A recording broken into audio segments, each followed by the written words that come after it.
ఈరోజు దేశం మొత్తం మోడీకి ఓటేయాలని ప్రతి ఒక్కరు అనుకుంటారు. నేను కూడా మోడీకి వేయాలని ఓటేయాలనుకుంటున్నా. ఎందుకంటే ఈ 10 ఏళ్ల పాలనలో మోడీ ప్రతి సామాన్య పౌరునికి రేషన్ కార్డు ఉన్న ప్రతి వ్యక్తికి ఉచిత రేషన్ బియ్యం ఇవ్వడం ప్రతి పేదవానికి అది ఉపయోగపడుతుంది.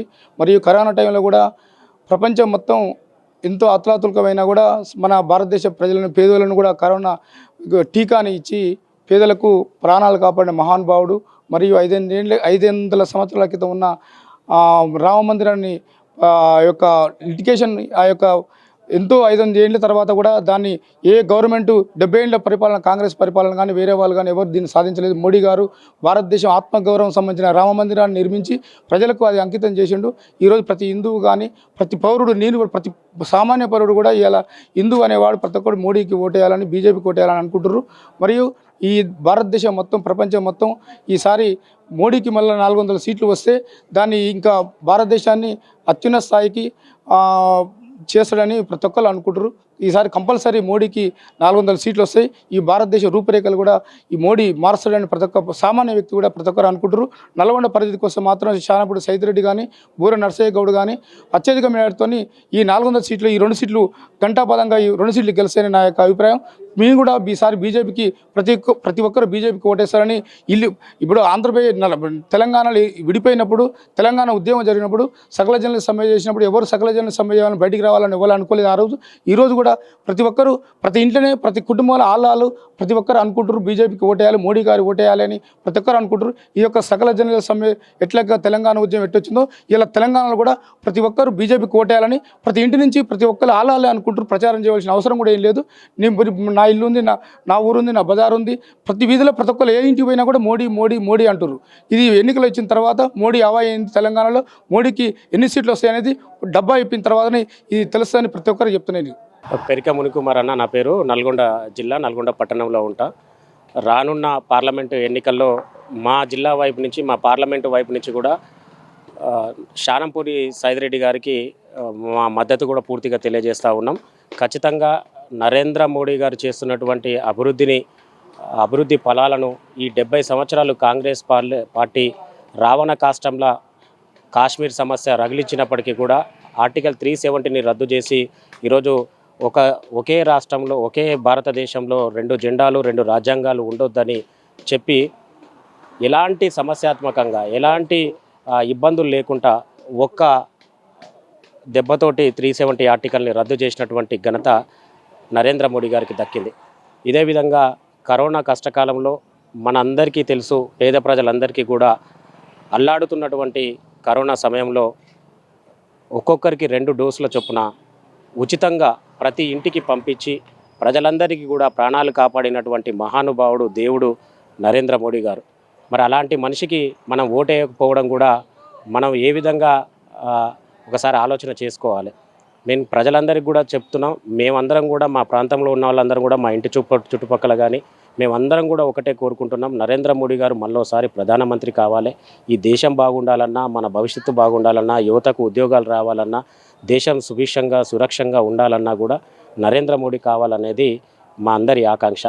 ఇదే విధంగా నల్లగొండ, భువనగిరి పార్లమెంట్లను ఉమ్మడి నల్లగొండ జిల్లాలో కూడా అక్కడ బూర నర్సయ్య గౌడ్ గారు ఆల్రెడీ గెలిచిన విధంగా ప్రజలందరూ చెప్తూనే ఉన్నారు. ఇక్కడ శానంపూరి సైదిరెడ్డి గారికే మా ఓటు అని కూడా మేమందరం కూడా అనుకుంటా ఉన్నాం. అక్కడ కంచర్ల, ఇక్కడ బీఆర్ఎస్ పార్టీకి సంబంధించి కంచర్ల కృష్ణారెడ్డి, ఆయన ఎవరో కూడా ప్రజలు గుర్తుపట్టలేనటువంటి పరిస్థితి. ఇక కుటుంబ రాజకీయాలు, అయ్య పోయిండు, కొడుకు వచ్చిండు రఘువీర్ రెడ్డి.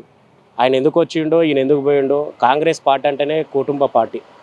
ఈ దేశాన్ని అల్లకల్లోలం చేసి 70 ఏళ్ళు పాలించిన పార్టీ. తండ్రుల తర్వాత వారసత్వ పార్టీలు మళ్ళీ కొడుకులు వచ్చారు తప్ప మనలాంటి సామాన్యులకు ఎక్కడైనా గుర్తింపు లభించిందా ఈ దేశంలో కానీ? ఇప్పుడు అక్కడ దేశంలో ఉన్న ఇందిరాగాంధీ, సోనియా గాంధీ, రాహుల్ గాంధీ, గతంలో రాజీవ్ గాంధీ, ఇదంతా ఒక కుటుంబ సభ్యులేనే. దాని తర్వాత వాళ్ళ వారసత్వంగానే ఇక్కడ వివిధ రాష్ట్రాలలో కూడా ఓ తండ్రి పోతే కొడుకు, అన్న పోతే తమ్ముడు, ఇదే విధంగా ఉంది తప్ప ఎక్కడ కూడా ఈ దేశంలో ఒక సామాన్యుడు అధికారం చేపట్టేటువంటి దాఖలు లేవు. కేవలం బీజేపీలో మాత్రమే ఒక ఛాయ్ అమ్ముకునేటువంటి సామాన్య మానవుడు, ఛాయ్ అమ్ముకునేటువంటి వ్యక్తి ఈరోజు దేశ ప్రధాని 3వసారి కాబోతా ఉన్నాడు. మనందరికీ, పేద ప్రజలకు, మధ్యతరగతి కుటుంబాలకు ఇదంతా గర్వకారణం కదన్న దేశ ప్రజలకు. ప్రపంచ దేశాలలో కూడా నువ్వు ఎక్కడ పోయినా నేను భారతీయుని అంటే చెయ్యెత్తి జై కొడతా ఉన్నారు. ఈరోజు భారతీయులు ఎవరు కనబడ్డా కూడా ప్రపంచ దేశాలు నమస్కారం చెప్పి సాదరంగా స్వాగతం పలుకుతూ ఉన్నారు. భారతీయులు అంటే ఎనలేని గౌరవం పెరుగుతూ ఉంది. కాబట్టి నరేంద్ర మోడీ గారికి మూడోసారి గెలిపించుకోవడానికి కోసం మీరు కూడా మీ వంతు ఓటు వేసి దేశ ప్రధానిని నరేంద్ర మోడీని చేసుకోవాల్సిన బాధ్యత మనందరిపైన ఉంది. అసలు గమ్మతైన విషయం ఏంటంటన్నా, అసలు ఏమీ చేయలేరు ఈ రాష్ట్రంలో కాంగ్రెస్ పార్టీ. వాళ్ళు గెలిచిర్రు, 2500 రూపాయలు మహిళలకు ఇస్తున్నారు, ఇంతవరకు ఇవ్వలేదు. కేవలం ఆర్టీసీ బస్సులు ఉచితంగా పెట్టి అదేందో పెద్ద మేము ఘనకార్యం చేసినట్టు డిసెంబర్ 9వ తారీఖు తర్వాత 2 లక్షల రుణమాఫీ చేస్తున్నాడు. ఎక్కడన్నా జరిగిందా అన్న? రైతులను ఇంత మోసం చేస్తారా అన్న? గతంలో ఉన్న బీఆర్ఎస్ పార్టీ ఇంత మోసం చేసింది. అది వద్దనుకునే ప్రజలందరూ కూడా కాంగ్రెస్ పార్టీ కోసం వచ్చారు. ఇప్పుడు వాళ్ళు ఎట్లా చెప్తారంటే, ఈ మా నల్లగొండ జిల్లాలో ఈరోజు 45 డిగ్రీల ఎండ కొడుతుంది, ఇది మా ఘనతే అనే చెప్తారు కాంగ్రెస్ పార్టీ. 45 డిగ్రీల ఎండ కొడుతుంది కూడా ఇది మా ఘనతే, ఈ ఎండ మా పుణ్యానే ప్రజలందరి మీద ఈ ఎండ కొడుతుందనే చెప్పేటువంటి ఆ పరిస్థితులలో కాంగ్రెస్ పార్టీ దిగజారిపోయింది. కాబట్టి మీరందరూ కూడా, మేమంతా ఇప్పటికే మానసికంగా డిసైడ్ అయిపోయినాం. బీజేపీని మళ్ళోసారి అధికారంలోకి తేవడానికి మేమందరం సిద్ధంగా ఉన్నాం. మమ్మల అభ్యర్థి వచ్చి కలిసినా కలవకపోయినా ఈ దేశం బాగుండాలి, మనమందరం బాగుండాలని కోరుకునేటువంటి వాళ్ళల్లో మేమందరం ఉన్నాం. 5 కిలోల రేషన్ బియ్యాన్ని గడిచిన కరోనా కానించి ఇచ్చుకుంటూ మరో 5 సంవత్సరాల వరకు కూడా ఉచితంగా అందిస్తున్నటువంటి పేదింటి బిడ్డను కాదనుకుంటే మేము ఆ తప్పు చేయదలుచుకోలేదు. ఖచ్చితంగా పువ్వు గుర్తుకే ఓటేస్తాం. నరేంద్ర మోడీ గారికి మద్దతు తెలియజేస్తా ఉన్నాం. రేపు జరగబోయే లోక్సభ ఎన్నికల్లో కాంగ్రెస్ పార్టీకి మేము ఓటేయాలనుకుంటున్నాం. నా పేరు పెరిక వెంకటేశ్వర్లు. దేనికి ఓటేయాలనుకుంటే 10 సంవత్సరాలు టీఆర్ఎస్ పార్టీకి ఇచ్చిర్రు, 10 సంవత్సరాలు కేంద్రంలో బీజేపీకి ఇచ్చిర్రు. కాంగ్రెస్ ఏంటంటే పేదవాళ్ళ కోసం కాంగ్రెస్ పార్టీ పనిచేస్తుందనే ఉద్దేశంతో తెలంగాణలో జాబులు లేవు, ప్రాజెక్టులు కూడా ఏంటంటే అన్నీ 2-3 ప్రాజెక్టులు అయితే కూలిపోయినాయి. ఏ విషయం కూడా ఏంటంటే కాంగ్రెస్ పార్టీ పేదల పార్టీగా మేము భావించి కాంగ్రెస్ పార్టీ కోతేద్దాం. కాంగ్రెస్ పార్టీ వస్తే దళితులు కానీ బడుగు బలహీన వర్గాలకు కానీ మంచిగా ఉండదని భావించి మేము కాంగ్రెస్ పార్టీకి ఓటేద్దామని ఆలోచన చేస్తున్నాం. ఇప్పుడు కాంగ్రెస్ పార్టీకి మేము పక్కా చేస్తాం. ఎందుకంటే 10 సంవత్సరాలు కేంద్రంలో బీజేపీ ఉంది, ఈడ ఉన్నది. ఇక అభివృద్ధి అంటే అంతంత మాత్రం చేసేది కాబట్టి ఏ పేదోని కూడా లేదు. కాంగ్రెస్ పార్టీ కొన్ని ఇప్పుడు ప్రవేశపెట్టిన బస్సు కానీ, ఫ్రీ బస్సు కానీ, తర్వాత ఆరోగ్యశ్రీ కానీ, చూడబోతే అంటే కొన్ని మన కరెంటు బిల్లు మాఫీ కానీ, ఇవన్నీ చూసి మేము కేంద్రంలో కాంగ్రెస్ పార్టీ అధికారంలోకి వస్తే కేంద్రం ఇటు రాష్ట్రంలో ఒకటై ఈ తెలంగాణ మంచిగా అభివృద్ధి అవుతుందని కూడా మేము ఆశిస్తూ ఉన్నాం. నా పేరు గిరిరాజు వెంకటయ్య, మాజీ సర్పంచ్, సోమవారం లేదు, రాయపేట మండలం, యాదాద్రి భువనేశ్వరం. గత ప్రభుత్వం చేసిన అభివృద్ధిని బట్టే ఇవాళ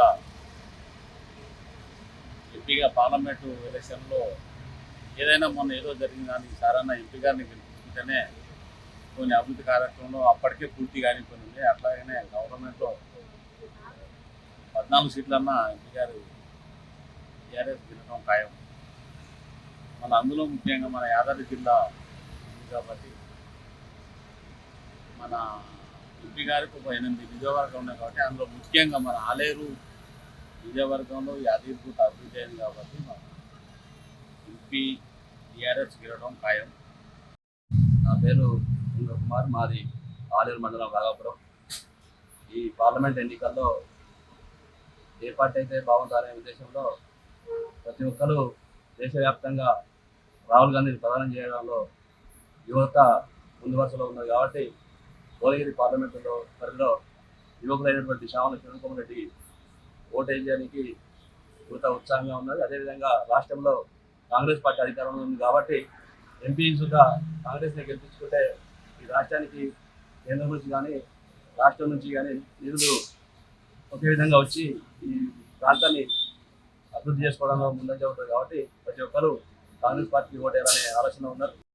భువనగిరి పార్లమెంట్లో గవర్నర్ శేఖర్ గారు భారీ మెజార్టీతో గెలవబోతున్నారు. ఎందుకంటే మాది ఇంతవరకు పార్లమెంట్ సభ్యుడైన ఎన్నో అభివృద్ధి పనులు చేసిండు. మోడీ గారి సహకారంతో, అప్పుడు వేరే పార్టీలు ఉన్నా కానీ మోడీ గారి సహకారంతో అభివృద్ధి పనులు చేసిండు. ఇప్పుడు కేంద్రంలో కూడా బీజేపీ గెలుస్తున్నది. 400 సీట్లు వస్తున్నాయి. ఆ అభివృద్ధిలో భువనగిరి పార్లమెంట్ ఒకటి కూడా అవుతుంది 400 సీట్లల్లో. దాన్ని ఆకర్షితులై జనాలు భువనగిరి గారికి ఓటిస్తారు.